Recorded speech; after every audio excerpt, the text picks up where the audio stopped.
three things at the same time.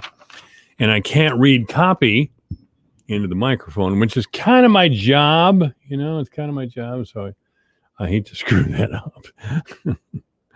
Anyway, boy, can we all be proud of the Dodger girls. A no-hitter last night in the semifinals against a really good team, Bettendorf, for the Fort Dodge Senior High girls. And I don't know. I hate to say fingers crossed because that sounds like I'm still in the sixth grade, which I definitely am not. But I really do have my fingers crossed in regard to the Fort Dodge softball team this year. They've been nothing but inspiring for the entire town. This has been a good week for the town. We've had the Dodger girls performing so admirably, and I like to think that we have a group of girls with that sort of character and integrity and talent. It reflects well on our city and on us as individuals without taking a single solitary thing from them at all.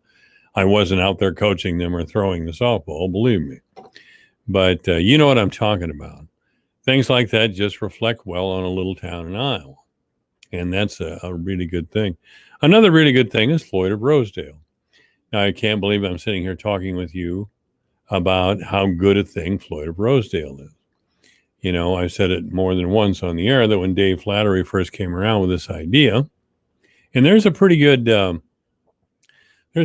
piece on the Athletic website. I subscribe to the Athletic website. There's a good piece on Floyd of Rosedale on that national website, actually international, as it has many Canadian followers. But a great history of how Floyd of Rosedale came around and what it means today.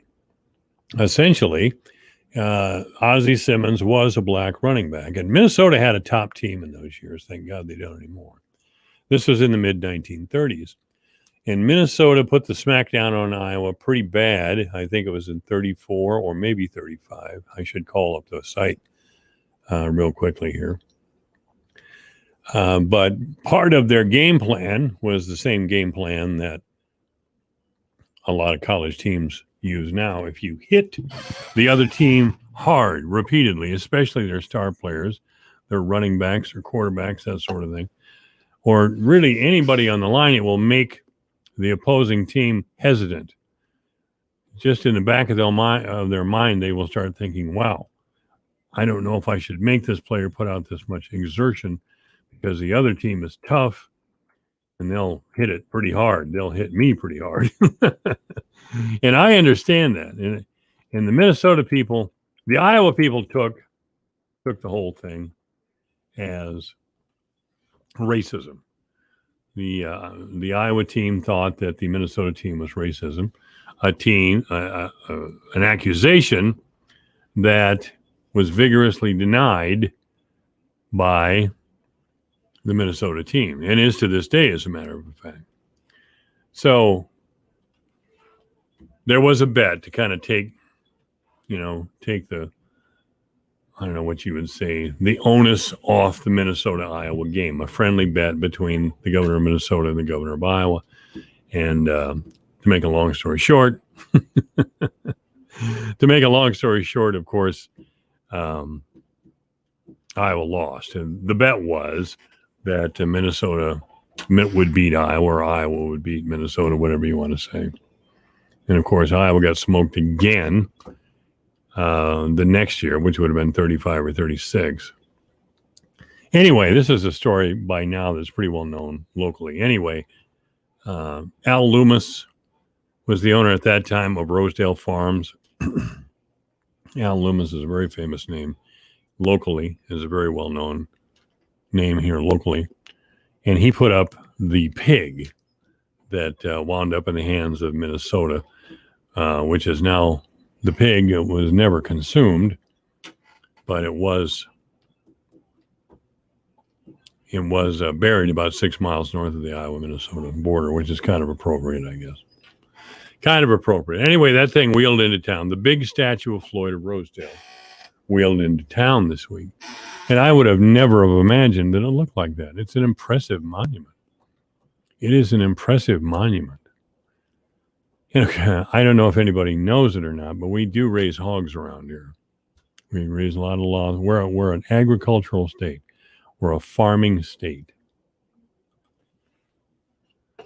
And this monument to Floyd of Rosedale seems to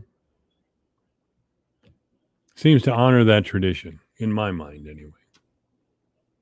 So Dave Flattery and others, and I commend Dave on his efforts, kind of got behind this. And now we have this monument out at 10th Avenue North, right on the edge of town, right by the Aquatic Center. Just as an aside, whatever happened to swimming pools? How'd they all get to be aquatic centers? I don't know.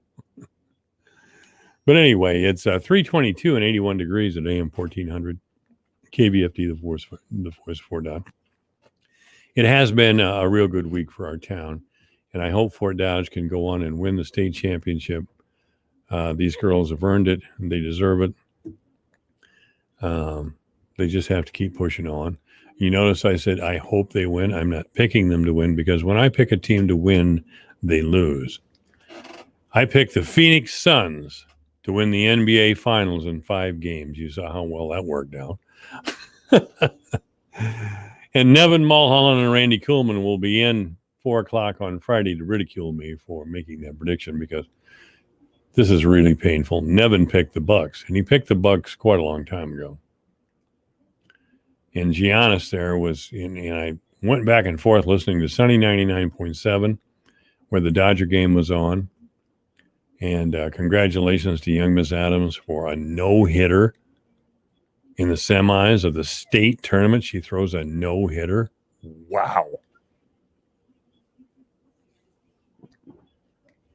But I went back and forth between Sunny 99.7 and the NBA Finals. I really kind of expected the Suns to win that game. And the Suns, by the way, performed admirably. They fought hard all the way. But Giannis was absolutely on fire. He was, I don't think I've seen another basketball player with that kind of effort come around big like that in a championship game since Michael Jordan. I all do apologies in all respect to Kobe Bryant and his efforts with the Lakers and the many other great, great basketball players who showed up on game day, the big game day, and played out of their minds. Giannis played out of his mind, plus some last night. 50 points, and he was everywhere. Blocked shots, great defense. You know, he's always been criticized for his free-throwing ability in the post. He did a great job last night, and even brought it up during the post-game interviews. Yes, I can shoot free throws. Yes, I can shoot free throws. So congratulations to the Milwaukee Bucks, and I'm thinking of not coming to work on Friday. I'll just let Nevin and Randy come in here and argue between themselves, because, yeah, Nevin was 100% right, and Randy actually favored the Bucks as well. I don't think he was quite as strong as Nevin has been about the Bucks taking the NBA Finals. But Nevin was right, I've got to admit. And again, if I pick a team, they're done. I really thought the Chicago Cubs were World Series material this year. And what a disaster they've been. So all things are well here in Fort Dodge. Washington, D.C., of course, continues to be a pit of vipers. One of the head vipers, Nancy Pelosi, said today she would bar 2 top Republicans to sit on the special committee investigating the very special to Democrats January 6th Capitol resurrection. Not resurrection, but riot. Yeah, that's the way they're describing it, just a riot. Nancy Pelosi is taking the unusual step. As a matter of fact, she herself says it's unprecedented to blacklist from this special, wonderful January 6th committee, to blacklist Jim Banks of Indiana and Jim Jordan of Ohio. Now, Jordan comes from a wrestling family, and he's a tough guy, and he'll scrap with anybody. I don't know much about Jim Banks of Indiana. In fact, nothing. Nancy Pelosi, again, the head viper, called her move unprecedented but necessary, given the actions related to the deadly events of January 6th. They were deadly, all right. A Capitol guard shot a young woman in the neck and killed her, and we still don't know who this guy is or why he fired. So when they start talking dead, and an officer, of course, a member of the Capitol Hill Police, died later or the next day of some sort of stress-related illness. But really, the print media's description of the Capitol Hill insurrection should not be described as a deadly event unless they want to add to their sentence that a Capitol Hill police officer killed an unarmed young woman. Oh, yeah, they were coming through the door. There's no doubt. But there was no need for deadly force. So I get very annoyed every time I hear, or actually see, I don't hear it on talk radio or television, deadly events of January 6th. Good afternoon. You're on the air. Yeah, I don't know where I heard this, but I heard that the guy that fired that shot was one of the securities for one of the senators. Schumer, I believe. That's the rumor, but I don't know that. He was supposed to be a member of Senator. The rumor I heard, it was a member of Senator Schumer's protection detail. And Schumer, of course, isn't going to let the man's name out. And really, if they want to investigate something, let's investigate that shooting. Now, I'm not out to lynch anybody, but come on. You don't shoot somebody like that. Don't they in Washington, don't they have a copy of the bullets from all the guns that were sold? They know who it is. Schumer knows exactly who it is. And it looks like a case of a man panicking. He panicked and he killed somebody. And the Democrats are making sure he walks, that he pays no penalty for costing someone's life. And they want to do that because right now they control the narrative. It's not a bunch of boobs going into the Capitol. Apparently, it was some sort of organized private militia that stormed our sacred democracy that only they are in charge of. But if we start talking about unnecessary lethal force, that turns that whole narrative on its head. So they don't want to even talk about this guy shooting an unarmed woman. An Air Force veteran, by the way. Yeah, he probably had the same mindset as that KOC did. What about AOC? It's KOC. KOC. Yeah, Karen of Congress.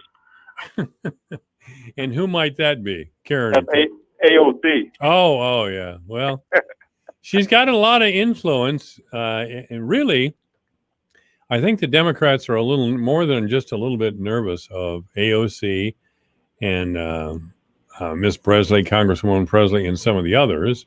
And certainly Ilhan Omar, who just a few years ago was in a refugee camp in the Middle East. Now she's risen to come over here and lecture us about what a free society is.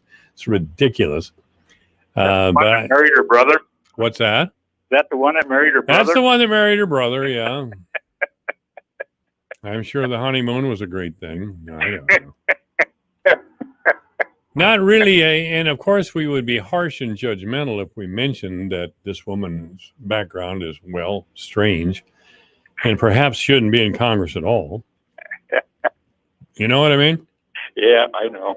You know, all the threatening, unnecessary badgering of dignified men and women who she disagrees with. I mean, shut up, Ilhan. And what kind, get out of Congress, by the way. You bring nothing of substance to our debate and to our democracy. I don't even know if she believes in democracy. I believe she believes in Sharia law. Yeah, because they're all disgusting. What's that? They're all disgusting. Well, good point. I think we'll end with that. Hey, thank you for your call. Yeah. All right, take care. This is AM 1400 KVFD, the voice of Fort Dodge. Divine Intervention is online at yourfortdodge.com, on Twitter at JMike1400. It's 3:31. The news is next. Attorney Joe Cordell. For many men, divorce brings a bewildering sense of loss.